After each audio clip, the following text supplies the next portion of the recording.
Korea fired more cruise missiles into the East Sea this morning. South Korea and the U.S. are ramping up their joint posture. The latest indicator shows the local economy will expand 2.2% this year, backed by recovering exports. Demand, however, is likely to be sluggish. Korean swimmer Hwang Sun-woo clinches gold in the men's 200-meter freestyle at the World Aquatics Championships in Qatar, winning a medal at 3 straight World Championships. It's February 14th, 2024. This is Newscenter. Good evening. Thank you for joining us. I'm Yoon Jung-min. We start with news of North Korea testing more missiles. It fired several cruise missiles off its eastern coast this morning, marking the 5th such launch just this year. Our defense correspondent Choi Min-jung explains what's behind all that. North Korea has fired several cruise missiles off its eastern coast near the port city of Wonsan. South Korea's Joint Chiefs of Staff detected the launch at around 9 a.m. Wednesday. Intelligence authorities in South Korea and the U.S. are conducting a detailed analysis. The military added that it has been closely coordinating with Washington to monitor additional signs of North Korean provocations. This is the regime's 5th cruise missile launch this year. North Korea has been dialing up tensions on the Korean peninsula with multiple firings of cruise missiles since January. On January 24th, it fired its new strategic cruise missile, the Bulhwasar 3-31. It then tested the same type of missile from a submarine 3 days later. In the same week, Pyongyang conducted 2 more rounds of tests with Hwasar-2 cruise missiles off its western coast. One expert says there are multiple reasons behind the regime's frequent firings of cruise missiles. Firstly, North Korea is not barred by UN Security Council resolutions from launching cruise missiles. Secondly, the North could be using the launch to test Seoul, Washington, and Tokyo's missile defense systems. Third, North Korea could be intending to show that it takes the lead when it comes to military issues on the Korean peninsula, not South Korea and the U.S. Some experts believe the latest launches could be intended to attract Russia's attention for potential exports. However, others say that scenario is far-fetched and instead believe North Korea is trying to develop conventional weapons to make efficient use of them during a war, as did Russia against Ukraine. Choi Min-jung, Arirang News. And not just conventional threats, but the regime's cybercrimes are becoming more of a concern. South Korea's intel agency has spotted North Koreans who have been making illegal gambling sites and selling them to South Koreans. The money raised has then flowed into the Kim Jong-un regime. Our North Korean affairs correspondent Kim Jong-soo reports. Some details of the North's mysterious Office 39 were brought out into the open on Wednesday. Kyungheung Information Technology Company Limited is the name of a company that makes illegal gambling sites and sells them to South Korean cybercriminals. South Korea's National Intelligence Service said Wednesday that the company operates in Dandong City, China, and is under the supervision of Office 39, one of the mysterious organizations under the Workers' Party of Korea. Office 39 is known to raise and manage the money in leader Kim Jong-un's personal slush fund. In addition, the NIS released information on key members of the office. Kim Kwang-myung, 45, the leader of the operation, is a member of North Korea's Reconnaissance General Bureau in charge of actions against South Korea. He leads 15 members. Chung Ryu-sung, 39, is in charge of developing cyber gambling sites and ad ranking manipulation programs. And 28-year-old Chun Kwon-wook develops illegal gambling sites. The NIS stated that these individuals would make and sell various software such as that for gambling sites for adults and teens and were each sending $500 per person monthly to Pyongyang. They had stolen Chinese IDs and, pretending to be Chinese developers, looked for jobs online. This is because UN Security Council resolutions ban North Koreans from getting jobs overseas, as the money they earn can be used to further develop the regime's nuclear capabilities. South Korean cybercriminals were working with the North Koreans because the price was cheaper and they could communicate with each other in Korean. The NIS said this was concrete proof that North Korea is deeply involved in South Korea's rising criminal cyber gambling. The country's National Gambling Control Commission announced last year that revenue from illegal gambling in the country had increased by 20 trillion Korean won, or about $15 billion in just 3 years. Kim Jung-sil, Arirang News. U.S. Special Envoy on North Korean human rights issues Julie Turner is set to arrive in Seoul on Wednesday and is expected to issue a strong message to China and North Korea. She will meet South Korean officials later this week, and Seoul's foreign ministry says her visit will serve as an opportunity to show the allies' commitment to improve the human rights situation in the regime. The visit was scheduled to mark the 10th anniversary of a United Nations report on human rights violations in the North. In 2014, the UN Commission of Inquiry released a report that found widespread and systematic human rights violations in the regime.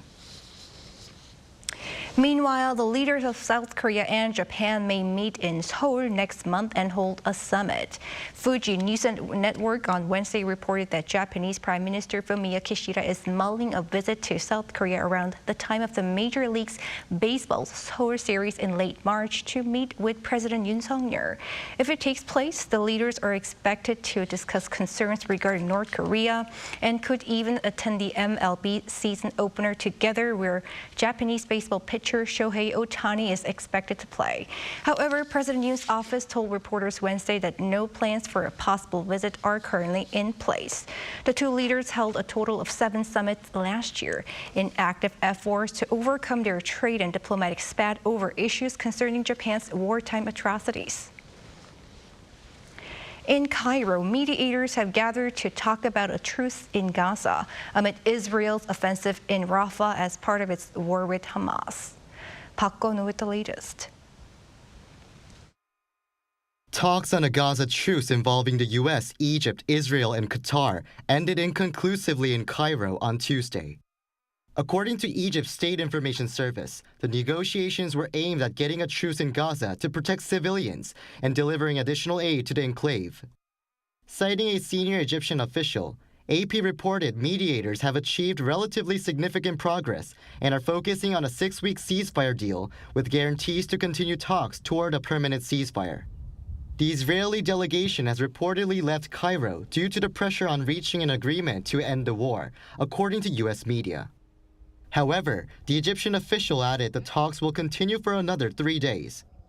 International concerns have been mounting, especially after scores of Palestinians were killed during recent airstrikes in Rafah, where more than half of the Gazan population are seeking shelter, despite countries including the U.S. warning about prioritizing the evacuation of civilians before any attack. The United Nations aid chief, Martin Griffiths, warned on Tuesday that military attacks in Rafah could lead to a slaughter and put humanitarian efforts in Gaza at death's door. The UN Secretary General also spoke about the issue on the same day. My sincere hope is that the negotiations for the release of hostages and some form of cessation of hostilities to be successful, to avoid a all-out offensive over Rafah. Meanwhile, as of Wednesday, at least 28,400 Palestinians have been killed, while over 1,300 Israelis have been killed and over 1,200 injured since the war began on October 7th. Park Gon-woo, Arirang News.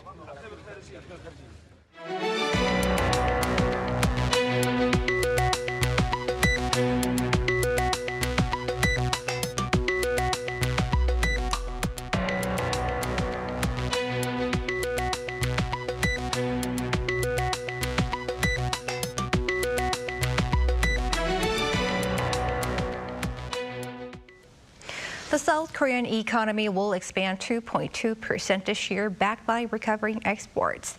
Now, this is according to a state-run think tank, but it could be a little different story when it comes to domestic demand. Our economics correspondent Lee Soo-jin tells us more. The Korea Development Institute has maintained its economic outlook estimate for this year at 2.2%. In its revised forecast published Wednesday, the South Korean state-run economic think tank kept its outlook unchanged from its November 2023 estimate. The KDI, which typically releases economic outlook comprehensive reports in May and November, also released 2 additional revised forecasts in February and August last year to reflect the rapidly changing economic conditions. November's economic growth estimate for 2024 at 2.2% was slightly lower than the 2.3% forecast in May and August. The think tank has kept its estimate unchanged in this year's report as exports are expected to continue to see a recovery. Total exports were estimated to grow 4.7%, up from KDI's original forecast as the chip sector shows signs of improvement. Concerns about external factors are slightly mitigated as the International Monetary Fund last month raised economic outlooks for major economies from its previous estimate released in October last year.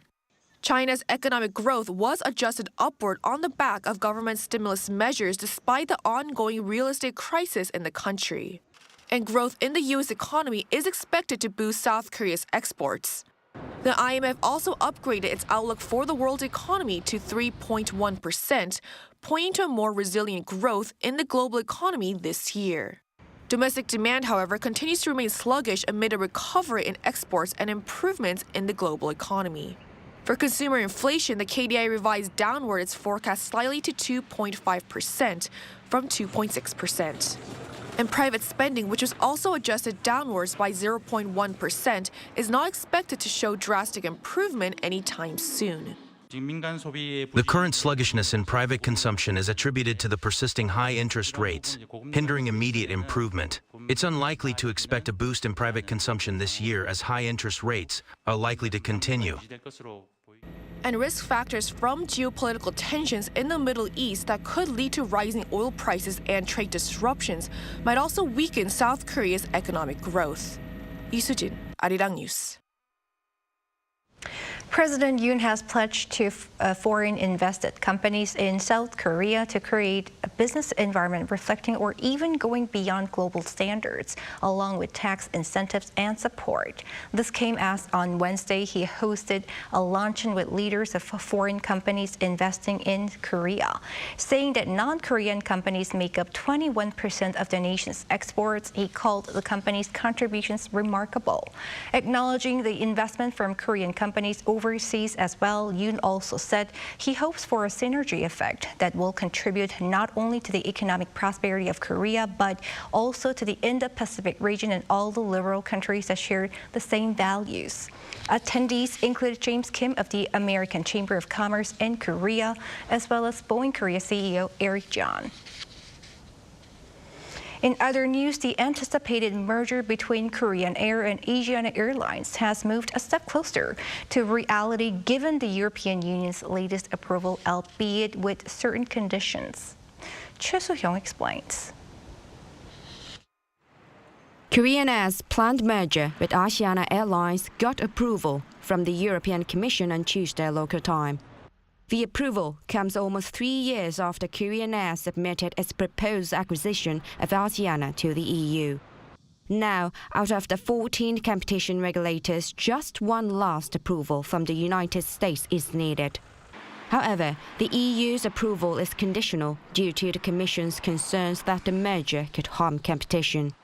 As a result, Korean Air needs to remedy the EU's concerns in both passenger and cargo services. In passenger flights, Korean Air will enable rival airline T-Way, a low-cost carrier, to start flights between Incheon and Barcelona, Paris, Frankfurt and Rome. These 4 air routes overlap with Asiana. Also, Korean Air will divest Asiana's global cargo business. The air industry forecasts that the divestment will take place no later than October this year.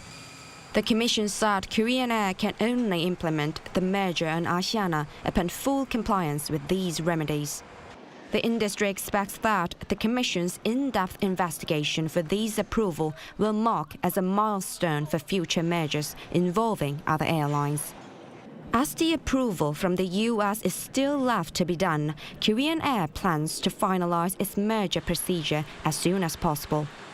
If the US approves, Korean Air is expected to rank within the top 15 in the passenger services and within the top 10 in the cargo services globally. Choi Soo-hyung, Arirang News. Meanwhile, in the U.S., inflation accelerated 3.1% on year in January, faster than earlier forecasts amid higher housing expenses. Our Yoon-jin has more on this finding and its broader implications. The U.S. Bureau of Labor Statistics reported on Tuesday that the U.S. Consumer Price Index, a broad-based measure of the prices shoppers face for goods and services across the economy, increased 3.1% on year in January, which was above the market expectation of 2.9%. On month, inflation fell 0.3 percentage points from December's reading of 3.4%, which is much slower than expected. Excluding volatile food and energy prices, so-called core CPI accelerated 0.4% in January and was up 3.9% from a year ago, unchanged from December. Shelter prices contributed mainly to the increase, with the index rising 6% on year. Taking up about one-third of the CPI weighing, the index for shelter prices climbed 0.6% on the month. On a 12-month basis, shelter costs rose 6%. After closing at a new record high on Friday, the S&P 500 inched down 0.1% on Monday. And after the CPI inflation data was released, the S&P 500 fell sharply in Tuesday's stock market action, sliding a further 1.3%. The Dow Jones Industrial Average sank more than 520 points, or 1.4%, on Tuesday, its worst one-day percentage decline since March 22, 2023. And the Nasdaq Composite fell 1.8%. Still, the big three indexes were trading higher on year. Fed officials expect inflation to recede back to their 2% annual target, largely because they expect shelter prices to decelerate through the year. But January's increase could be an obstacle for the central bank that's been looking to relax monetary policy, which is at its highest in more than 2 decades. Yoon-jin, Arirang News. On the local front, the Korean government intends to promote growth this year by jumpstarting a number of projects, including quantum cloud computing and urban air mobility. Our business correspondent Shin Ha-young reports. South Korea will launch a cloud service utilizing domestically developed quantum computers in the latter half of this year. That's according to plans to foster new growth industries, which were announced during an emergency economic meeting hosted by Finance Minister Choi Sang-mok on Wednesday. The government will work towards creating tangible results in new growth industries, including mobility and biotech, which can serve as future pillars of our economy. It will do so by launching cloud services using Korean-developed 20-qubit quantum computers. The plan includes developing related technologies to secure a 50-qubit quantum computing system by 2026 and a 1,000-qubit system by 2032. The higher the qubit count, the faster the processing speed and greater the accuracy. To take a step closer to achieving its goal of commercializing urban air mobility by 2025, the government is pushing to begin flight tests of UAM vehicles in metropolitan areas. It plans to provide tailored regulatory exemptions. Ongoing efforts are being made to establish an institutional framework, including safety standards, to achieve the commercialization of fully autonomous driving in 2027. The government has also pledged to further support key industries such as chips, displays, batteries, and shipbuilding. It is also expanding tax incentives for semiconductor-related technologies. Shin Ha-young, Arirang News. In sports news, Korean swimmer Hwang Sun-woo finished first in the men's 200-meter freestyle at this year's World Aquatics Championships in Qatar, making a history. Our Lee Seung-jae has the highlights. South Korean swimmer Hwang Sun-woo claimed the top podium spot on Tuesday after winning gold in the men's 200-meter freestyle event at the World Championships in Qatar. In the race at the Aspire Dome in Doha, Hwang finished in 1 minute 44.75 seconds, ahead of Danas Rapsis of Lithuania and Luke Hobson of the United States. Hwang had the quickest reaction time off the blocks with 0.62 seconds and was ahead until the 150-meter mark when Hobson took the lead from the South Korean. Hwang, however, took over in the final stretch, passing Hobson in the final seconds to win his first career world title.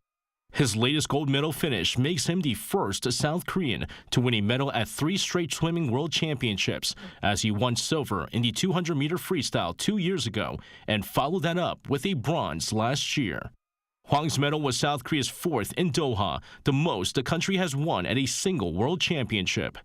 On Monday, Kim Woo-min won gold at the men's 400-meter freestyle, while South Korea picked up 2 bronze medals in diving. Hwang will now compete in the men's 100-meter freestyle event and the 4x200-meter freestyle relay, with hopes of more medals in Doha. 이승재, Arirang News.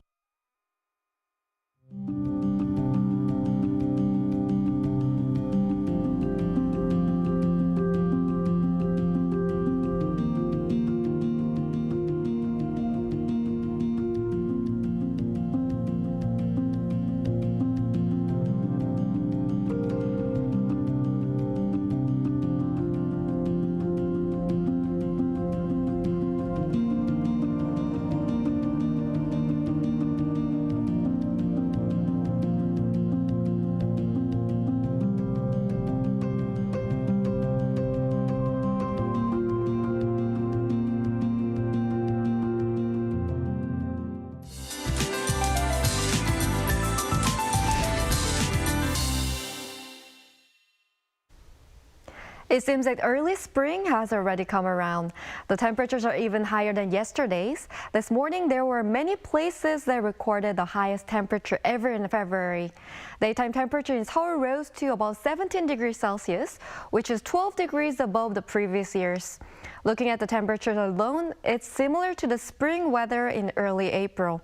However, the temperature will drop slightly as it rains all over the country tomorrow. Starting from the Seoul metropolitan area and Yeongseok, Gangwon-do province at dawn, rainfall will gradually expand to other regions. There is no forecast in Gangwon-do province on the east coast and for mountainous areas where temperature is still low. In particular, heavy snow of more than 15 centimeters is expected in the mountainous areas of Gangwon-do province, so please take extra precautions. Tomorrow, Daejeon, Gwangju, and Daegu will start off at 10 degrees. Daily highs will be topping out at 11 in Gwangju, 16 in Busan. The temperature will drop sharply again after the rains and snow stop tomorrow. That's all for Korea. Here are the weather conditions around the world.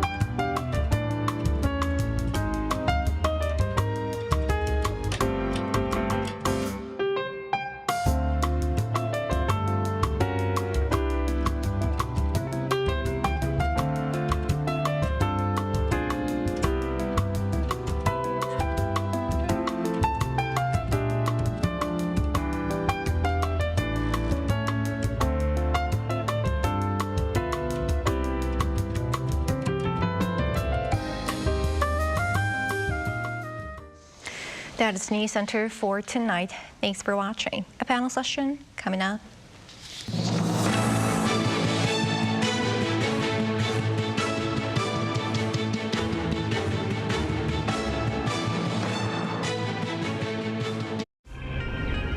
한국에 오면 먹어야죠.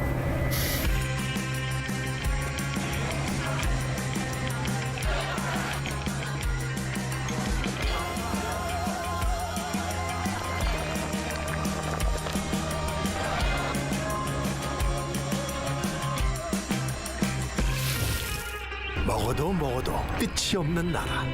감당할 수 있겠니? 웰컴.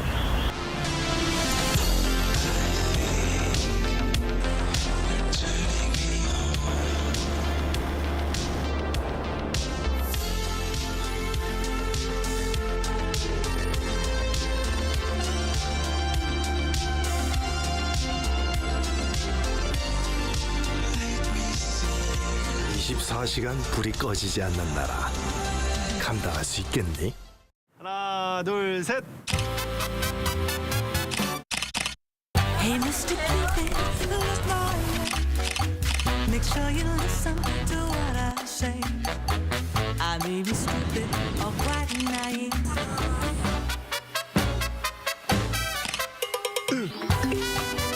한없이 쏟아지는 포토 스팟. 휴대폰 한 대로 감당할 수 있겠니?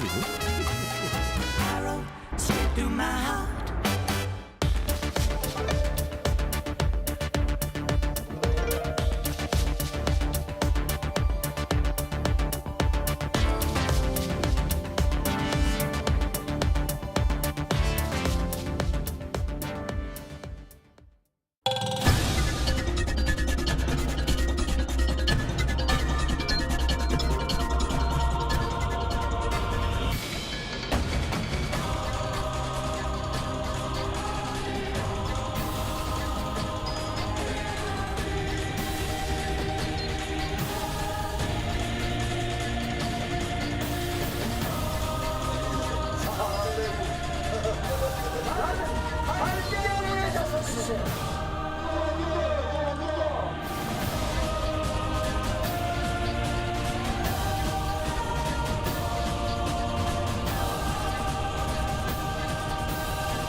Hello everyone, welcome to Within the Frame. I'm Kim Bo-kyung. Pyongyang has been escalating tensions by frequently firing and testing a variety of weapons, and Wednesday morning was not an exception as the regime fired several cruise missiles yet again off the east coast, marking the 5th time this year. Such provocations come amid deepening ties between the regime and Russia, with around 100 Russian tourists visiting Pyongyang for the first time since it reopened its borders in August. Now, in what ways would they strengthen their ties more, and how should South Korea manage its relationship with Russia? For this, we invite Dr. Go Myung-han, a senior fellow from the Asan Institute for Policy Studies. Dr. Go, welcome. Thanks for having me. And we also have Professor Brian Myers from Dongsa University. Good to have you with us, Professor Myers. It's great to be back.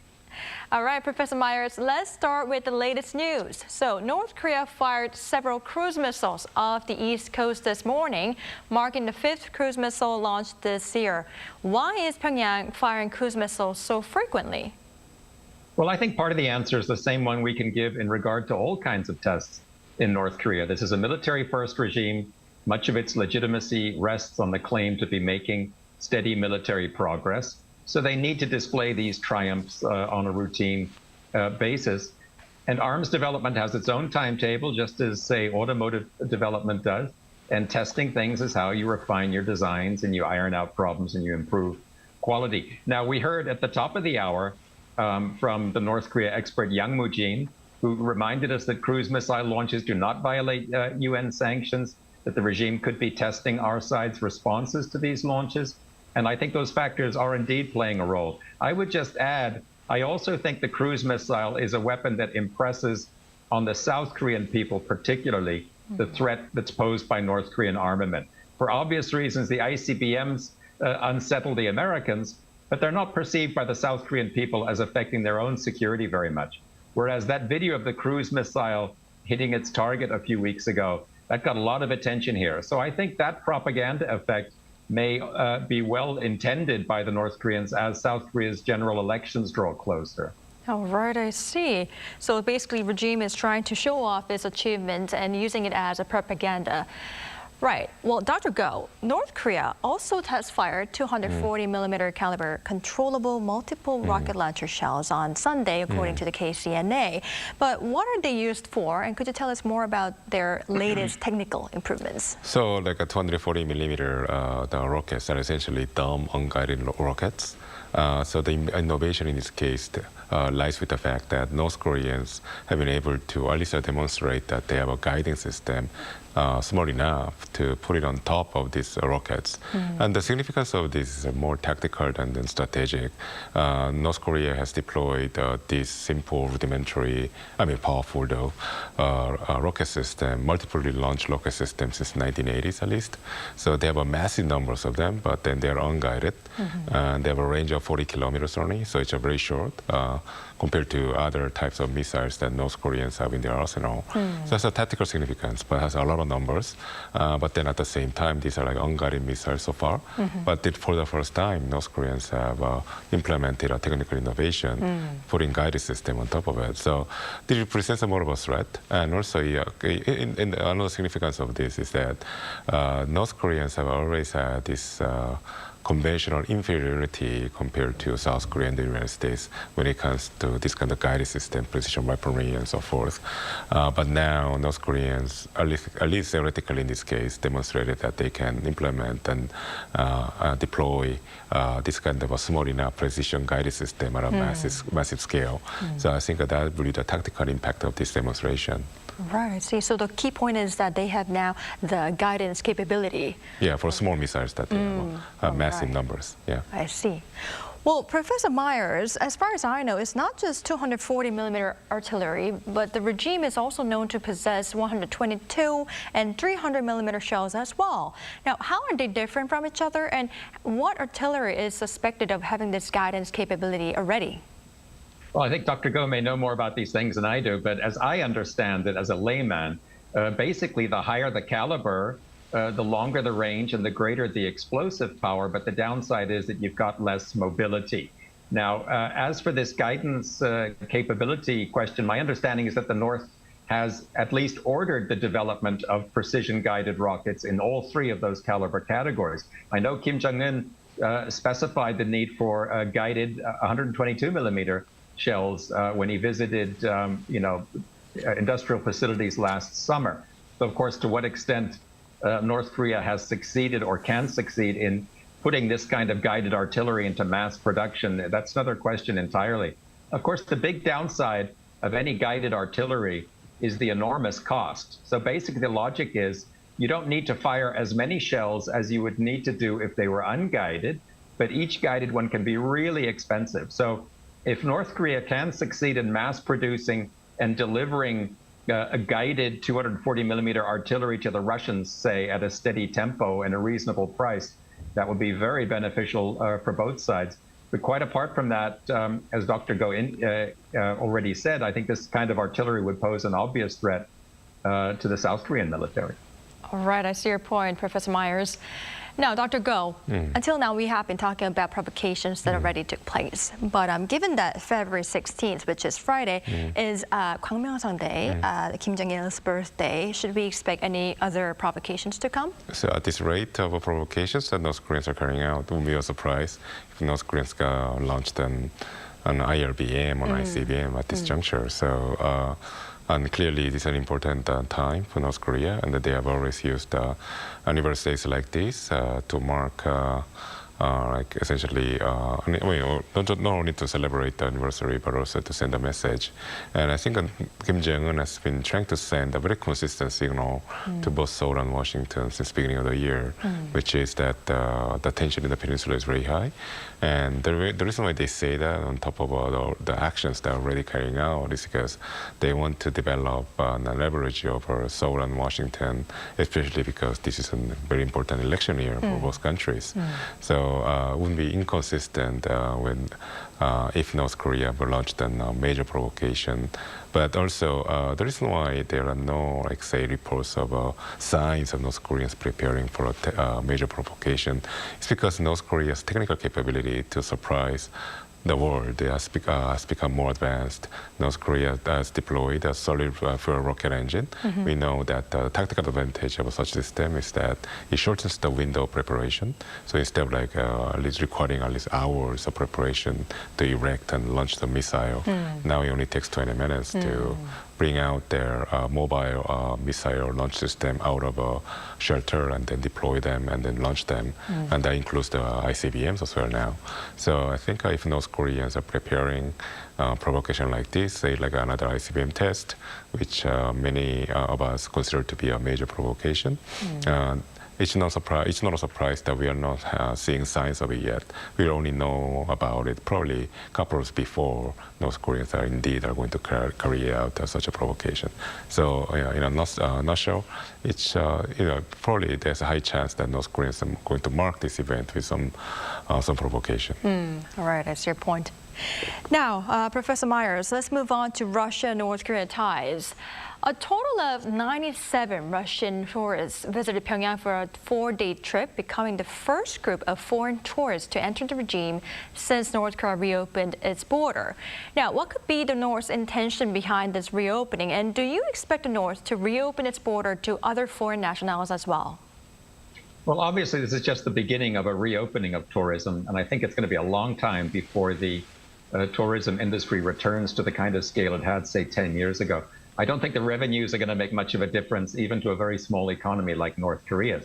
But, in my opinion, the regime has always prized foreign tourists mainly for their propaganda value. The North Korean media like to present them to the domestic public as pilgrims who've traveled from far away, even from richer countries, due to their great admiration for North Korea and its leaders. And this is one reason why the tourists get taken to the big leader statues, the sacred historical sites. They're told to bow down or lay flowers.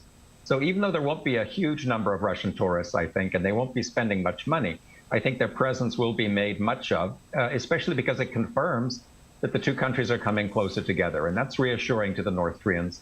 And as for opening the country to other foreign tourists, I don't see why not. Of course, the Americans are not going to be returning because of the restrictions that the U.S. government has placed on them. But if the Kim Jong-un regime can make a steady income from tourists who can be displayed to the general public while at the same time being kept away from average citizens, I think that's something that Kim Jong-un is bound to welcome. All right. Well, Professor Myers, staying on Russia-North Korea ties, actually cooperative ties are expanding much more, not just to tourism, but to giving financial support, with Russia allowing North Korea to withdraw money from frozen North Korean assets. What more should we expect to see between the two ROK states? Well, yeah, this cooperation, I think, is understandable. It was predictable, really, in view of the fact that Moscow has effectively abandoned its opposition to North Korea's nuclear program. So it really sees no more moral justification to hold on to frozen North Korean assets or to lock the country out of the international banking system. And remember, American domination of the world banking system is something that Russia is determined to undermine in every way possible. And I think this sort of thing kind of deals a blow to American morale, to America's faith in the sanctions regime. Because if you remember, one of the few times that America was able to put a real squeeze on the North Koreans was when it got that Banco Delta Asia to freeze millions of dollars in North Korean funds. Now, again, this is nothing to be surprised by because Russia is intent on showing the Americans that if they supply its adversary, Ukraine, in the hot conflict, then Russia is going to counter by aiding and abetting America's enemies like North Korea. Now, as for what other types of cooperation we might see, I'm thinking alternative payment systems. I mean, I could see them cooperating with cryptocurrencies. I could see them making financial cooperation even less transparent by going through a third-party country. I think there's quite a few options available for them. All right, I see. Well, Dr. Go, such deepening ties actually came as a result of the Sochi summit between Kim and Putin last September. How likely is it that Putin will visit Pyongyang after Russia's presidential election is over in March? So I think it's just still 50-50. I mean, and what determines the chance of Putin reciprocating the visit to North Korea really depends on Russia's relationship with the West after the presidential elections in Russia, as well as the situation on the ground in Ukraine. The reason is because Putin is playing this with this idea, toying with the idea of a reciprocating visit to North Korea, not so much because he wants to pay favor back to Kim Jong-un, but to ensure that South Korea stays on the sidelines of the Ukraine war. Russia knows that the South Korea, just like North Korea, has a significant conventional military capability, and therefore it means it can lend significant assistance to Ukraine, which could change the direction of the war against Russia right now. So it's very important for Russia to ensure that South Korea remains on the sidelines. And for the reason alone, Russia has been attaching a lot of significance to this reciprocal visit, just as the North Koreans do. And the reason is because North Koreans know, and the Russians do too, which is in order to upgrade the level of partnership that they have already to a level that is similar to the alliance, that anything similar to the alliance that the South Korea already has with the United States, then they have to have essentially events like this, where the leader of Russia or some other country goes to Pyongyang and shakes hands with Kim Jong-un. And that's been lacking so far. And then when Choi Son-hee, the North Korean foreign minister, visited Russia last year at the behest of the Russian Ministry of Foreign Affairs, which is in truth the other way. It's more like North Korea asked the Russians to allow the foreign minister to go there and then essentially hurry up the Russian side to make a decision about the visit. Then the press release that came out after the meeting was very telling, because Russians still didn't commit to paying the visit to North Korea. So again, this is about Putin trying to maximize the impact of his visit, and if he decides that it's not going to favor Russia's interest, especially in what they have in how the interest will affect them if after the war in Ukraine, because Russia needs to maintain relationship with Korea and Japan, because these are major energy consumers of Russian energy. So if that's the case, then I think Russians might in fact postpone this visit indefinitely. So still up in the air. So I would say the chance of Putin ever going to Pyongyang is still 50-50. All right, still up in the air. Now we are going to talk about why Russia does not want South Korea's direct involvement in Ukrainian war. But before that, Professor Myers, a warning from the Russian ambassador to North Korea. He said that the regime may decide to conduct a 7th nuke test if the U.S. continues with provocative steps. Now, what are the intentions behind such remarks? Well, I think I interpret that as a clear signal that if North Korea does conduct another nuclear test, Russia will refuse to condemn it in the UN Security Council. And that would, of course, thwart any American or Western efforts to put up a concerted front against the Kim regime. And this is, of course, in contrast to past Russian condemnations of nuclear tests. And that's remarkable on the one side, because these tests are often conducted very close to the North Korean border with Russia. On the other hand, of course, it's understandable, because the Americans cannot be supplying Ukraine in the hot war and expect the Russians to cooperate in the Security Council. But the Americans know this already, and the South Koreans, I think, know this already too. So the Russian diplomat's statement, I think, was for the North Koreans' benefit, as Dr. Go indicated, as a show of solidarity, as a show of a kind of quasi-alliance having gone into effect.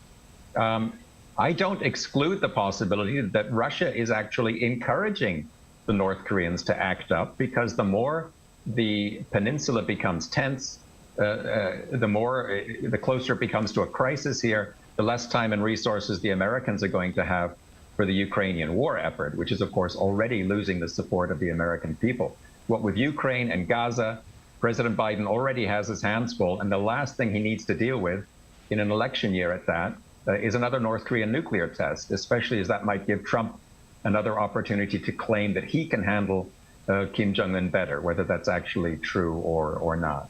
All right, so such remarks are trying to show solidarity with North Korea, but it's definitely not trying to encourage for North Korea to go on with the nuke test. It could be an encouragement. I think it could be.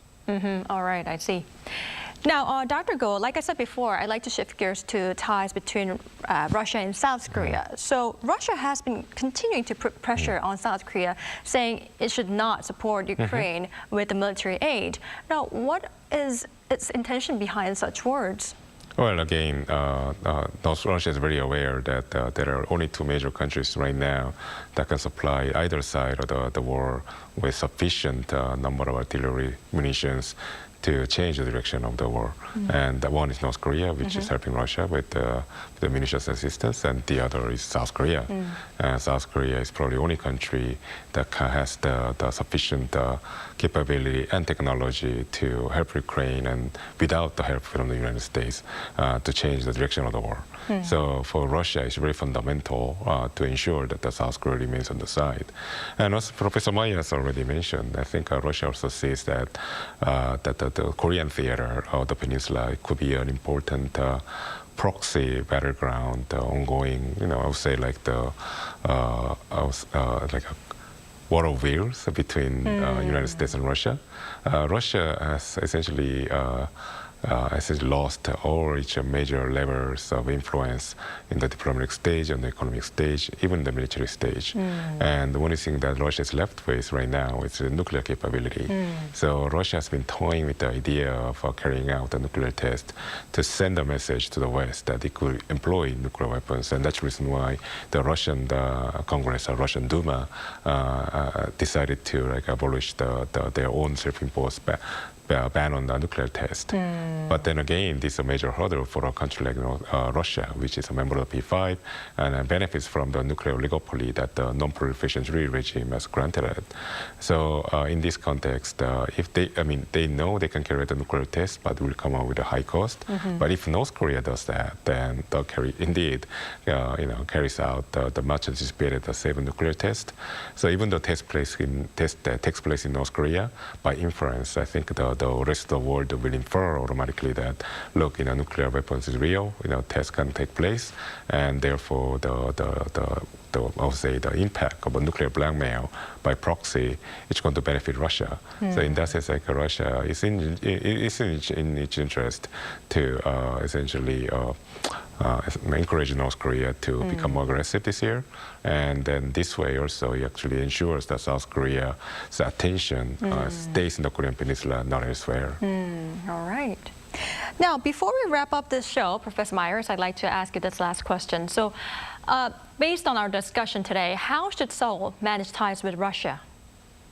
Well, Seoul is in a quandary because the U.S., this country's military ally, is in an adversarial relationship with some of South Korea's big trading partners. And of course, Russia is one of those trade partners. It's not hugely important, but for years now, it's been a growing market for South Korean cars and machinery, and Russian consumers have an awful lot of goodwill for the Made in Korea label. And as Dr. Go pointed out, South Korea is a really big consumer of Russian oil and raw materials. So the situation now kind of reminds me of the situation that previous administrations were in during the two Gulf Wars, when the South Koreans needed to make the Americans happy on the military front, and at the same time, they needed to maintain a good relationship with Arab trade partners. And those two presidents, No Tae-woo and No Moo-hyun, they did a very good job of walking that tightrope. Whereas I think, when I see things from a South Korean perspective, that President Yoon has maybe been a little bit intemperate with his rhetoric in regard to Ukraine, and the South Korean weapons industry has perhaps given too much of the impression that it's eager to supply weapons to countries that are hostile or potentially hostile to Russia. So I think South Korea might benefit from toning down some of its declarations of support for the Ukrainian war effort. And I think it might also benefit from keeping the long-term trade picture in mind instead of going all out for a quick windfall in the arms market. But of course, that goes for both sides. It's in Russia's interests to restore a good relationship with South Korea. And that means that Putin should perhaps avoid throwing in his lot completely with the regime in Pyongyang. And that means it would indeed be, I think, in Russia's interests for Putin not to visit Pyongyang. All right, I see. Well, thank you for your advice, Professor Myers. Now, unfortunately, this is all the time we have for today's edition. Thank you, Professor Myers and Dr. Go, for your time and insights. Thank you. We really appreciate it. My pleasure. All right, that's all for Within the Frame tonight. Thank you for watching, and goodbye.